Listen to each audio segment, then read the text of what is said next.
بسم الله الرحمن الرحيم نحمده ونصلي ونسلم على رسوله الكريم أما بعد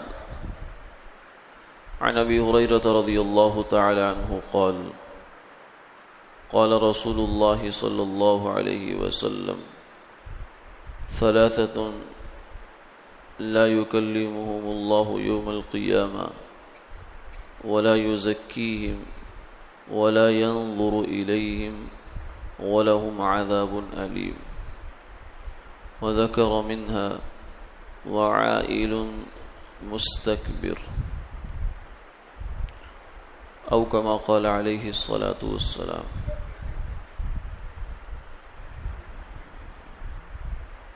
سیدنا ابو ہریرہ رضی اللہ تعالی عنہ سے مروی ہے کہ رسول اللہ صلی اللہ علیہ وسلم نے یہ ارشاد فرمایا کہ 3 آدمی ایسے ہیں کہ اللہ نہ قیامت والے دن ان سے بات کریں گے، نہ ان کی طرف نظر رحمت سے دیکھیں گے اور نہ ہی ان کو پاک کریں گے۔ ان کے لیے بڑا دردناک عذاب ہوگا۔ جن میں سے ایک آدمی وہ محتاج متکبر ہے۔ تکبر کہتے ہیں اپنے آپ کو بڑا سمجھنا، حق بات کا انکار کرنا اور لوگوں کو حقیر سمجھنا۔ انسان کو اللہ نے بے شک، اس میں کوئی شک نہیں کہ اشرف المخلوقات بنایا ہے، لیکن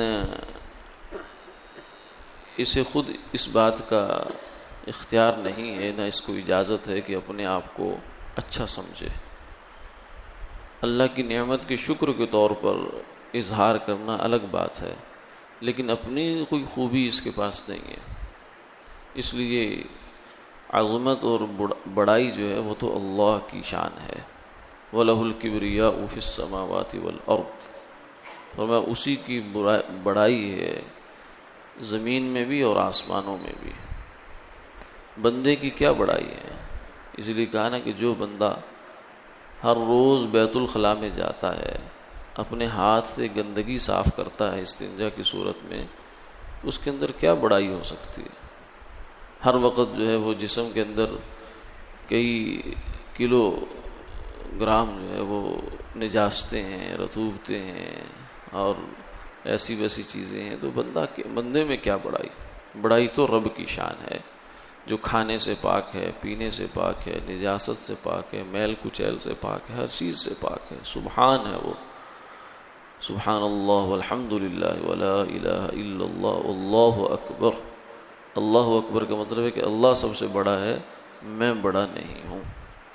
تو تکبر اللہ کو قطعاً پسند نہیں ہے، اس لیے فرمایا کہ الکبریاء ردائی، یہ جو عظمت اور بلندی ہے، یہ بڑائی ہے، یہ تو میری چادر ہے۔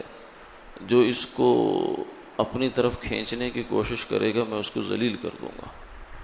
اس لیے فرمایا کہ جو بندہ اپنے دل میں ایک رائی کے برابر بھی اپنی بڑائی رکھتا ہے کہ میں بڑی چیز ہوں، دوسرے لوگ تو ایسے ہی ہیں، بس ان کے اوپر منفی تبصرے کرنا، وہ ایسا وہ ایسا وہ ایسا، اپنے آپ کو بالکل پاک صاف سمجھنا، تو یہ تکبر ہے۔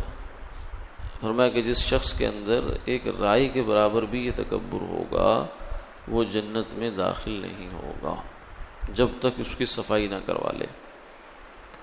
تو یہ تکبر ویسے تو ہر آدمی کے لیے برا ہے، لیکن بہت برا ہو جاتا ہے جب تکبر کی کوئی وجہ بھی نہ ہو۔